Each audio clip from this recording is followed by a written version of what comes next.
जावेद मुझे चाहिए, पूछताछ हमारे सामने करवाई जाए, उसकी हत्या भी हमारे सामने होनी चाहिए। चाकू लेके भाग गया तो पुलिस नीचे भागा तो देखूंगा सब खून में लथपथ था वो। इतना बड़ा धोखा किया गया है तो इसमें विश्वास तो हर किसी से हट ही गया है। কোনো কিছু না ভেবে বিশ্বাস করে ফেলাটা অনেক ক্ষেত্রে ভুল হয়ে দাঁড়ায়। কেন বলছি? কারণ এই বিশ্বাসী কাল হয়েছিল সঙ্গীতার। দুই ভাইকে বিশ্বাস করে তার বাড়িতে এনেছিল, তারপর যে ঘটনাটি ঘটেছিল বাদাউনের, এই ঘটনাটি প্রত্যেকটি নিউজ পেপারে এবং নিউজ চ্যানেলে হট টপিক হয়ে দাঁড়িয়েছিল। চলুন এই কেসটা নিয়ে ডিটেলসে আলোচনা করি। Baba colony, civil lines, Badaun. Mohammad Sajid এবং মোহাম্মদ জাবেদ এই এলাকাতেই অনেক বছর ধরে নিজের সেলুন চালাতো এবং এর ঠিক অপোজিটেই বাড়ি ছিল বিনোদ কুমারের। বিনোদ কুমার জল নিগমে কাজ করত। বিনোদ এবং তার স্ত্রী সঙ্গীতা তাদের নিজেদের বাড়িতেই একটা কসমেটিকের দোকান ছিল এবং নিচে ছিল বিউটি পার্লার। তাদের 3 ছেলে ছিল, 13 বছরের আয়ুষ, 9 বছরের পীয়ূষ এবং 6 বছরের আহান। এত বছরের মধ্যে প্রথমবার সাজিদ এবং জাবেদ সঙ্গীতার বাড়িতে আসে, তাও আবার ক্ল্যাচার কেনার অজুহাতে। আর ওই সময় তার স্বামী বিনোদ বাড়ি ছিল না। বিনোদের পরিবার সাজিদ এবং জাভেদকে অনেক দিন ধরেই চেনে, কারণ তাদের 3 ছেলে সাজিদ এবং জাভেদের কাছেই চুল কাটাতে যেত। সঙ্গীতার সাথে সাজিদ কথা বলতে বলতেই তার সমস্যার কথা সঙ্গীতাকে জানায়। সাজিদ জানায় যে তার স্ত্রী প্রেগনেন্ট এবং আজ রাতেই ডেলিভারি করার জন্য তার ইমিডিয়েটলি 5,000 টাকা লাগবে। এটা শুনে সঙ্গীতা বলে যে তার স্বামীর সাথে কথা বলে টাকার ব্যবস্থা করে দিচ্ছে, আর এই নিয়ে টেনশন করতেও সাজিদকে সঙ্গীতা বারণ করে। এরপর সঙ্গীতা বিনোদকে ফোন করে এবং এই টাকার বিষয়টা জানায়। বিনোদ সব কথা শুনে সঙ্গে সঙ্গে রাজি হয়ে যায় এবং বলে টাকাটা দিয়ে দিতে। तो मैंने किया अगर ऐसी बात है तो दे दो, कोई बात नहीं, कर ले जाओ, तुमको वापस करेंगे। এরপর সঙ্গীতা সাজিদকে পুরো বিষয়টা জানায়। বিনোদ অর্থাৎ তার স্বামী টাকাটা দিতে রাজি হয়ে গেছে। সাজিদ বলে তার মন ভালো নেই এবং নেটওয়ার্ক ইস্যুর জন্য সাজিদ সঙ্গীতাদের বাড়ির ছাদে যায় বউকে ফোন করার নাম করে। এরপর সঙ্গীতা চা করতে যায় এবং সেই সুযোগেই সাজিদ বড় ছেলেকে ছাদে ডাকে, মেজো ছেলেকে পান মশলার প্যাকেট আনতে পাঠায় এবং ছোট ছেলেকে বলে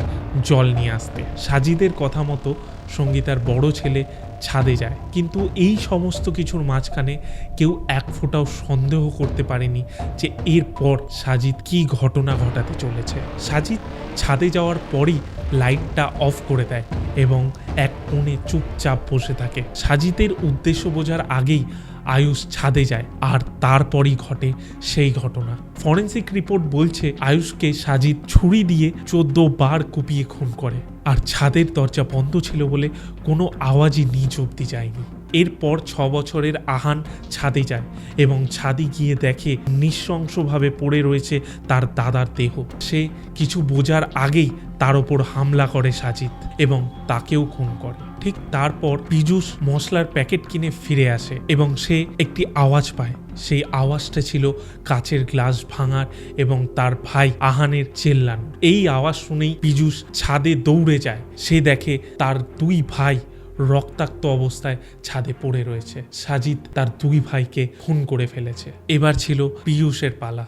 সাজিদ পীযূষের উপরও আক্রমণ করে, কিন্তু ঘটনাচক্রে কাচের গ্লাস ভাঙার টুকরো সাজিদের পায়ে ঢুকে যায় এবং সেই সুযোগেই পীযূষ পালিয়ে নিচে চলে যায়। নিচে গিয়ে সবাইকে সব কিছু বলে দেয়। तभी मेरा मुंह पकड़कर मुझे मारने की कोशिश करी, तभी उनके पैर में कांच लग गया था, इसलिए मैं बचकर भाग आया। পীযূষের হাতে পায়ে রক্ত দেখে তার মা ঠাকুমা চমকে ওঠে, আর ঠিক সেই সময় সাজিদ রক্তমাখা ছুরি নিয়ে নিচে নেমে আসে এবং তার মা আর ঠাকুমাকে বলে আমার কাজ শেষ। সাজিদকে এই অবস্থায় দেখেই সঙ্গীতা চিৎকার করে এবং পুলিশকে ফোন করে, আর সেই চিল্লামিল্লি শুনেই পাড়ার লোক জড়ো হয়, কিন্তু অন্ধকারের ফায়দা নিয়ে সাজিদ ওখান থেকে পালিয়ে যায়। এই খবর সারা শহরে ছড়িয়ে পড়তেই বিক্ষুব্ধ জনতা সাজিদ এবং জাভেদের সেলুন ভাঙচুর করে এবং তাদের যাবতীয় সব জিনিসপত্র আগুনে পুড়িয়ে দেয়। এই ঘটনা আগুনের মতো ছড়িয়ে পড়ে গোটা উত্তরপ্রদেশে এবং পুলিশ তৎক্ষণাৎ তল্লাশি শুরু করে, আর 24 ঘন্টার মধ্যেই সাজিদকে খুঁজে এনকাউন্টার করে। কিন্তু জাভেদ কোথায়? পুলিশ সেই তল্লাশি চালাচ্ছিল। জাভেদকে খুঁজে দেওয়ার জন্য পুলিশ 25,000 টাকা পর্যন্ত পুরস্কারও রাখে, কারণ জাভেদকে ধরা গেলেই জানা যাবে যে সাজিদের আসল মোটিভটা কী ছিল। কিন্তু জাভেদ সেই দিনের পর থেকে তার নিজের বাড়ি পর্যন্ত যায়নি এবং নিজের বাড়ির কারোর সাথে কোনো কানেকশানও রাখেনি। একটা দোকানদার আর কাস্টমারের মধ্যে কি এমন হয়েছিল যার জন্য এরকমভাবে তার 3 ছেলেকে খুন করার চেষ্টা হয়েছিল? কারোর বাচ্চাকে এত খারাপভাবে মারার কারণ তো আর এমনি এমনি কিছু হতে পারে না। আর সাজিদ খুন করার পর এই কথাটাই বা কেন বলেছিল, আমার কাজ শেষ? অনেক তন্ত্রমন্ত্রর কথাও এই কেসে উঠে আসছে। সাজিদের বউয়ের 2 বার অলরেডি মিসক্যারেজ হয়েছিল এবং তাকে এক তান্ত্রিক বলেছিল আবার যেন মিসক্যারেজ না হয় তার জন্য তাকে বলি দিতে হবে। বিষয়টা হলো সাজিদের বউ তখন প্রেগনেন্ট ছিল না এবং সে হসপিটালেও ভর্তি ছিল না। তাহলে সে মিথ্যা কথা বলে সঙ্গীতার কাছ থেকে 5,000 টাকা কেন নিল? এই ঘটনার 48 ঘন্টা পর একটা ভিডিও ভাইরাল হয় আর সেখানে সাজিদের ভাই জাভেদকে দেখা যায়। জাভেদ ভয়ে পালিয়ে গেছিল, কিন্তু হয়তো এনকাউন্টারের ভয় সে আবারও ফিরে আসতে চাইছিল এবং স্যারেন্ডার করতে চাইছিল। কিছু লোক বাদায়ুর থেকে একটু দূরে বারেলির বাস স্ট্যান্ডে জাভেদকে ধরে নেয় আর সেখান থেকেই রেকর্ড করা এই ভিডিওটি ভাইরাল হয়। আসুন দেখি এই ভিডিওয় জাভেদ কি বলতে চেয়েছে। भाई मैं देखो बहुत सीधा शरीफ आदमी हूँ। देखो एक का तो एनकाउंटर हो चुका है। हाँ भाई मैं वो कौन था जिसका वो मेरा बड़ा भाई था, लेकिन उसने किया था। मैं उसमें बिल्कुल ही मेरा कुछ नहीं है। तुम्हारा नाम जावेद है ना? मेरा नाम मोहम्मद जावेद। क्या नाम है तुम्हारा? मोहम्मद जावेद। मोहम्मद जावेद। जिला कौन सा है तुम्हारा? बताइए। बदायूं जिला। জাভেদের কথা অনুযায়ী সে ওখানে ছিল পর্যন্ত না, কিন্তু সঙ্গীতা যেটা বলেছে সেটা হলো জাভেদ বাইরে ছিল এবং সাজিদ ছাদে গেছিল। যদি জাভেদ ওখানে নাই থাকে তাহলে একটা মৃত বাচ্চার মা কেন মিথ্যা কথা বলবে এবং তাদের আশেপাশের প্রতিবেশীরাও কেন মিথ্যা কথা বলবে? এখন প্রশ্ন এটাই, যদি জাভেদ কিছু নাই করে থাকে তাহলে সে পালিয়ে গেছিল কেন? এই ক্ষেত্রে জাভেদের দিদার একটা ইন্টারভিউ আসে যেখানে জাভেদের দিদা বলে যে সব কিছু সাজিদই করেছে, জাভেদ কিচ্ছু করেনি। जावेद कल घर पे था? हाँ जावेद घर पर आया, देखो वो मट्टी खोद के हमारे घर में डाली है।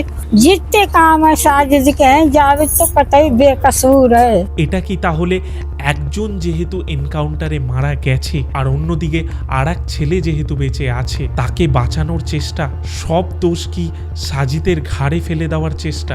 যদি জাভেদ নির্দোষী ছিল তাহলে সে পালালো কেন? অনেক প্রশ্ন এখনো এই কেসটা রিলেটেড রয়ে গেছে, তার উত্তর এখনো পাওয়া যায়নি। হয়তো সাজিদকে পুলিশ এনকাউন্টারে মেরে 2টো খুনের শাস্তি তাকে দিয়েছে, কিন্তু যেই সন্তানের মায়ের কোল ফাঁকা হয়ে যায় সে কি এইভাবেও শান্তি পেতে পারে? সেটা আমরা হয়তো জানি না।